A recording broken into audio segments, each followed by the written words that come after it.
Hello, hi everyone. My name is Gulam Rabbani and my group members are Israr Ali, Osman Mehboob, Jawad Mahmood Khan. As we have selected the case Shafran versus ASIC, and today we are going to present the presentation for this topic. Our presentation is based on facts of the case, arguments, the law, the decision of the court, the extension of section 180 subsection 1, participation in decision making, alleged breach of duty, and relevance of decision. So first of all, I'm going to discuss the facts of the case. In this presentation, we have the following facts for the case. The appellant was the General Secretary and General Counsel for James Hardy Industries. He participated in a decision related to the separation from another company. He was not able to provide extra knowledge related to the separation. He didn't provide proper advice related to actual report. And after that, we have the arguments for this case. The duties of the plaintiff are only to the extent of his position, means he is the only company secretary. The duty doesn't extend to the functions of the general counsel. And no part was played by the plaintiff with respect to the purpose of separation. The power was totally within the scope of the board of directors. The duty, even if present, were not breached by the plaintiff, means the company secretary. And then we have the law. In this case, we came to the conclusion for the section 180 subsection 1, which provides for care and diligence. The law says the duty extends to directors and officers. The actions are compared to that of a reasonable person in some same circumstances. The section imposes civil penalties through section 1317. The decision of the court. In this case, the decision of the court, we have subcategorized it in two portions.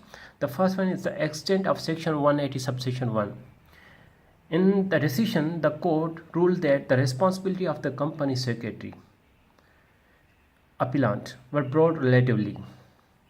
Means he was not just limited to as a company secretary. Therefore, he could be considered as an officer under section 180.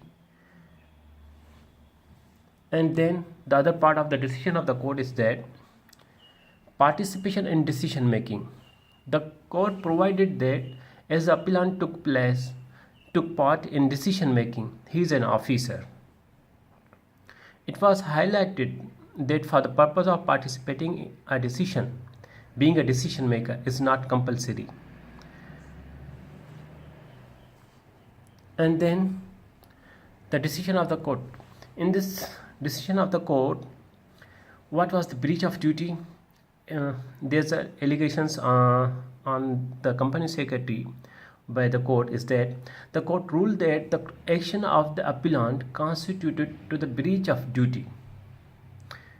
It was provided by the court that the appellant had a duty to let the board know about the defects in the plan, if not suggest a proper remedy. Means at least he has to suggest proper remedy. He is the company secretary, so he must take some responsibilities. So in this case, the relevance of the decision. This is the final relevance of the decision of the court. A person who is not the official decision maker can also be held as an officer of the company.